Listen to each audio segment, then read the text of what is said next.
10 کے نوٹ پہ پابندی نہیں ہونی چاہیے.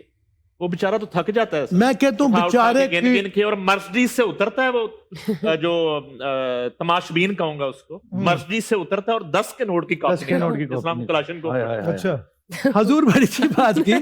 میں اس کو ایسے کہوں گا کہ جس قسم کی تھدی آپ کے ہاتھ میں ہوگی نا وہ آپ کی شخصیت کو بیان کر دے گی. کہ 10 سال ہے کہ اے کون ہے 10 دن ہے. بات پیسے کی نہیں, اچھی بات شروع کر دی آپ نے. بے شک نہ دیں, یہ طریقہ بھی غلط ہے. 10 کا نوٹ اور ایسے پھینکنا دنیا کی توہین ہے. اور جس کو چکونتر کہہ کے یہ لوگ بے عزت کرتے ہیں, آرٹسٹ بھی اور دوسرے لوگ, اگر وہ نہ ہو تو آپ کا پیسہ کہاں جائے. آئی ریسپیکٹ ہم. کیا اچھی بات. میں اس کو خراج تحسین پیش کرتا ہوں. اگر وہ تو چک بھی لوے نا تو جڑا وہ کم ساری رات کر رہا وہ بھی گال کھاندا, وہ بھی گال کھاندا ہے تے چند پیسے رکھ بھی لیندا ہے. وہ کام کر. میں مزدوروں سے زیادہ محبت کرتا ہوں.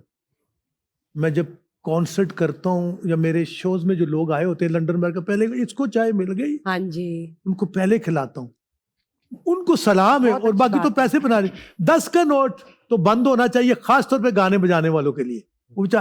اچھا جلے گھر واپس آتے چنڈیاں پی جاندیاں نے ہاتھاں نوں گن گن کے. ہاتھ اینے نوٹ اتنے سارے لوگوں کو نظر آتے, جب گنو تو اتنے سے ہو جاتے. دیکھیے اگر آپ نے دینے بھی ہیں پیسے تو عزت کے ساتھ آرٹسٹوں کو دیں یار, عزت نہ خراب کریں.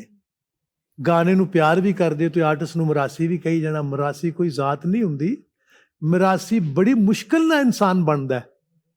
بہت جدوجہد کرو پھر جا کے میراث آپ کے حصے میں آتی ہے, کوئی کام آپ کی نسلوں میں آتا تو پھر مراسی بنتے ہیں. میں اپنے دیکھنے والوں سے ریکویسٹ کرتا ہوں, مراسی کوئی ذات ہے ہی نہیں. اگر کوئی 500 سال سے 200 سال یا 100 سال سے 2 4 5 6 10 نسلوں میں اس کے وہ کام آ جائے اس کو میراث کہتے ہیں. جیسے نعیم حنیف صاحب بیٹھے ہیں, ان کا بیٹا ماشاءاللہ ان کا بیٹا اینکر ہو جائے گا تو یہ میراث ہو جائے گی ان کی. بالکل. اور میراثی صرف گانے والوں میں نہیں, سیاست دانوں میں بھی, کوئی بھی فیلڈ ہو سکتی ہے, وہ بھی ان کی میراث بنی ہے. وکالت میں بھی ہے اگر ان کے بچے آ جائیں, ڈاکٹری پیشے میں بھی ہے. سیاسی مراسی نے انہوں نے تو اپنے نوٹ بڑے رکھے نے, اسے 10 دا نوٹ. اچھا بس دیکھ لے, وہ تو مراسی تو ہونا عزت کی بات ہے. ادھر ڈالروں میں وہ تو آپ کہہ سکتے ہیں, آپ ماشاءاللہ اینا بھی میں دلیر نہیں تاڑے جنا. ادھر سیاسی مراسی جو ہے نا وہ تو پھر ڈالروں میں جہاز بھر کے لے کے جاتے. جہاز یہ 10 کے نوٹ صرف دوسرے مراسی ہیں. تو یہ میرا خیال یہ نوٹ تھوڑا سا بند, اور آرٹسٹوں کی عزت کریں جو لوگ. یہ پھر یہ قوالی کی بات کرتے ہیں, جو آج کل قوالی ہو رہی ہے, یہ اصل قوالی نہیں ہے, یہ گیت ہے. اور گانے دیں ان کو یار, وہ روزی کما رہے ہیں, کسی کے چولہے جل رہے ہیں, آپ لوگوں کو کیا. پھر ایک بات شروع ہو جاتی, آپ کو یہ شعبہ نہیں دیتا تھا. چلو میں آج پورے یہ لوگ یہ باتیں کرتے ہیں, بس ایک آرٹسٹوں کی لسٹ لاتا ہوں, قوالوں کی, سنگروں کی, غزل والوں کی. ہمارے مہینے لگا دیں جس میں صرف ہمارے بچوں کے, ہمارے جینے کا بندوبست ہو جائے. ہم یہ سارا گانا چھوڑ دیتے ہیں, صرف وہ گائیں گے جو یہ کہیں گے. اب یہ بات سننے میں بڑی ان کو لگے گی, جی ان کو جتنا ہمیں اپنے کام سے پیار ہے کسی کو بھی نہیں. جب آپ ایک جگہ پہ جاتے ہیں, وہ اس قابل نہیں ہے کہ وہاں اللہ کے رسول کا کلام پیش کیا جائے.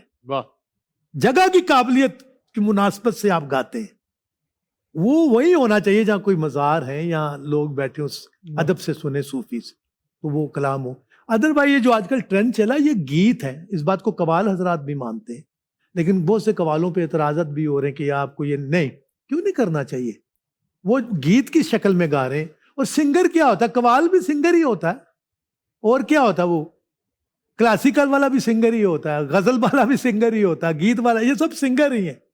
کوئی کم گاتا ہے, کوئی زیادہ گاتا ہے. تو یہ بات جو آج کل ہو رہی, میں آپ کو چاہوں گا آپ اس بات کو تھوڑا سا ایسے کر لیں کہ ٹھیک ہے یہ صوفیہ کرام جو ہیں اور اولیاء سے ایک لیگسی ہے قوالی کی, جی, تو اس بات کو ایسے کر لیتے ہیں, اس کو 2 حصوں میں تقسیم کر لیتے ہیں. جی, کہ جب مزارات پہ قوالی ہوتی ہے جی, تو وہاں پہ وہی کلام ہونا چاہیے, قول ہونا چاہیے. بالکل. اور جب جمشید کی شادی میں قوالی ہوگی تو بابا فرید والی قوالی تو جمشید کو نہیں سنائی جائے گی. نہیں, وہ کسی, یہی میں کہنا چاہ رہا ہوں, اس کا وہ رکھنی پڑے. وہ یہ لوگ کر رہے ہیں, بے شک اس پہ بھی اعتراضات ہو رہے ہیں. سر اس میں ایڈ آن کروں گا. جی پلیز. کہ بہت سے لوگ کہتے ہیں کہ قوالی پاپولرائز ہو گئی ہے, ایسا تو ہوا ہی نہیں. گیت پاپولر ہوئے ہیں, قوالی آلریڈی تو وہی ہے، پاپولر گیت ہے. جو پاپولر گیت ہے وہ پاپولر ہے. بہت خوبصورت نقطہ اٹھایا. لیکن استاد نصرت فتح علی خان سے ایک بہت بڑا نام ہے, I love him. ان کے بزرگوں جیسی اور ان جیسی قوالی کم کی اب راحت بائی کرتے ہیں. راحت از اے گریٹ آرٹسٹ. لوگ کچھ بھی کہیں جی وہ نصرت خان صاحب کی طرح نہیں گاتے. یار ان کو ضرورت کیا نصرت فتح علی خان صاحب کی طرح گانا؟ میں نعیم صاحب یہاں بیٹھ کے اپنے ہوش میں یہ بات کر رہا ہوں. ایدن شفقت علی خان کلاسیکل سنگر جیسا پلے بیک سنگنگ میں راحت بائی کا ٹون بولا ہے بھئی کمال ہے. سریلی اکھیوں والا ایسا کہا کہ لگا کہ یہ گانا اسی کے لیے بنا تھا. جو بھی گانا تھا اس کے منہ میں نہیں جچنا تھا. ایسا ہی اللہ نے جب اس کو اس چیز کے لیے بلایا تو کم بیک ہو گیا. سلمان خان کا کم بیک ہو گیا. تیرے کم بیک ہو گیا. آپ کیا بات کر رہے ہیں؟ اس کو نصرت فتح علی خان کی طرف بننے کی ضرورت کیا؟ نصرت فتح علی خان اپنا ایک انداز تھے, ان کا اپنا بالکل. مقام. وہ اپنے قوالی ان کے نام اپنی جگہ. نہیں بننا. راحت فتح علی خان ایک علیحدہ نام بنا ہے, جیسے امجد صابری ایک علیحدہ نام بنا. No doubt. یقیناً لوگوں نے انڈر ریٹڈ کر دیا اس آصف بیدی بھائی کو. آصف ایسا بیدی. اچھا گاتا تھا, لاجواب آدمی. استاد منور علی خان ایسا گاتے تو ان پہ استاد بڑے غلام علی خان سب کو چڑھا دیا. لاجواب سنگ گائک تھے, ایسا بیس بولتا تھا. میں سچا انسان ہوں, سچی باتیں کرتا ہوں. تو اب آ جاتے ہیں واپس. یہ اس نے بڑی کمال بات کرتی. وہ فلمی گانے آلریڈی مشہور ہیں. میرا دل یہ پکارے آ جا, مجھے بڑی شہرت ملی عام لوگوں کے درمیان. ہر بندہ راگ نہیں سنتا. اگر مجھ سے محبت سپر ڈپر ہٹ ہوا, اس پہ تو فیضان نے وہ بات بتائی, میری بدقسمتی میری لتا جی سے بات نہ ہو پائی.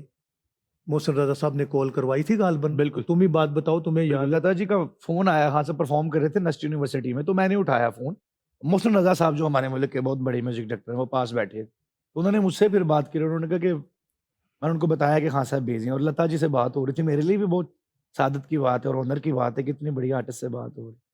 تو پہلے تو میں گھبرا گیا جب ان کا فون پکڑا, تو کتنی بڑی آرٹسٹ ہیں, زندگی میں خواہش رہی ان سے بات کرنے کی. پھر انہوں نے کہا کہ ایک پیغام شفقت کو دینا, اگر مجھ سے محبت ہے گانا یہ مت کہا کرو کہ لتا جی کا, کہا کرو میرا ہی ہے, وہ تمہارے نام لگا دیا تھا. تو یہ میں تو جب بھی گاتا ہوں نعیم صاحب یہ کہتا ہوں کہ میں ان سے میں تو ان کی حاضری پیش کرتا محسن ہوں. رضا صاحب کی کمپوزیشن ایک خان صاحب نے گائی پی ٹی وی کے لیے. دیکھیے آپ کو یاد ہے وہ بہت کام وہ بھی کیا. میں سناؤں گا. سنائیں گے آپ؟ ویسے سناؤں گا آپ کو. ویسے میں نے کبھی وہ مجھے یاد آ گیا کہ محسن صاحب کو بھی چلیں ایک ٹریبیوٹ ہو جائے گا. استاد نصرت فتح علی خان کو چھوٹا سا ٹریبیوٹ پیش کریں عید کے موقع. لیکن نصرت فتح علی خان صاحب میرے چچا بھی تھے اور مجھے ان سے بڑا پیار ہے, اور ایک فینومنل شخصیت تھے وہ. انہوں نے ایسی قوالی کی, ان کے بزرگ تو استاد فتح علی خان صاحب, مبارک علی خان صاحب تو لاجواب لوگ, ایسے تلواڑا لگا کے قوالی کرتے تھے. اور اصل قوالی تو اگر آج قوالوں کو بھی کرنی پڑے تو وہ جو گھرانے والے وہی صرف کر پائیں گے کہ تال تلواڑا لگا اور گووتی راگ میں بڑھت ہو رہی ہے, شکوہ جواب شکوہ, تو وہ نصرت خان صاحب کو بھی آتا تھا. نصرت خان صاحب کو بھی جب دیکھا دنیا کا ماحول بدلا تو یہ گیت اکھیاں اڈیک دیا آل دیس, یہ قوالی سٹائل میں گائے گئے لیکن قوالی نہیں ہے, وہ ہٹ ہوئے. تو پھر نصرت خان صاحب نے ان گیت کے ذریعے قوالی انداز کو دنیا میں پاپولر کر دیا. بے شک. اصل قوالی کتنی پاپولر ہوئی, علی کا ملنگ بھی گایا, سب کچھ گایا. نمیدانم چی منزل بود کتنی ہو سکتی پاپولر, وہ عام لوگوں تک جن کو سمجھ وہیں تک ہی رہے گی. انہوں نے اس انداز کو گیت کے ذریعے دنیا میں پھیلا دیا اور یہ بہت بڑا کام تھا, اس پہ ہمیں کوئی اعتراض نہیں. لیکن کہیں ایک بات ضرور آئے گی کہ یہ ساتھ بتانا چاہیے تھا کہ اصلی قوالی, جیسے میں راگ گاتے ہوئے ٹھمری کے بیچ میں جب لتا جی کا گیت گاتا ہوں تو میں کہتا ہوں یہ گیت ہے, اس میں آ سکتا ہے, لیکن ٹھمری اپنی جگہ قائم ہے. یہ تھوڑی ایجوکیشن کی بات ہے. نصرت فتح علی خان صاحب کو ٹریبیوٹ یہی ہے کہ خدا ان کے درجات بلند کرے. میرے چچا تھے اور استاد فتح علی خان صاحب, ان کے والد صاحب, میرے فادر سلامت علی خان صاحب کو بیٹا بنایا ہوا تھا. میرے دادا اور استاد فتح علی خان صاحب نے, میاں ولایت علی خان میرے دادا, یہ پنجاب چو تو دودھ پراد آدھا آدھا دودھ پیا. اسی طرح بھائی لال سنگیت ساگر گوالیار گھرانے کے, استاد غلام حسن شگن صاحب کے فادر. بھائی لال جیسے لوگ کہاں پیدا ہوں گے ایسے لوگ, وہ بھی پگڑی بٹھائی ہوئی سے. تو ان کے ساتھ بڑی قربت. میں نے بچپن میں نصرت خان صاحب کی دعا لی. وہ درویش بھی تھے, فقیر آدمی تھے. میں ریکویسٹ کروں گا کہ نادر ایک بڑا اچھا ستائی انترا گاتا ہے نصرت فتح علی خان صاحب کا, پلیز. وطنانو آجا ڈھولنا, وہ تو میں چاہتا ہوں کہ نادر وہ ایک ٹریبیوٹ نادر ٹریبیوٹ فتح علی خان صاحب کا. فتح علی خان صاحب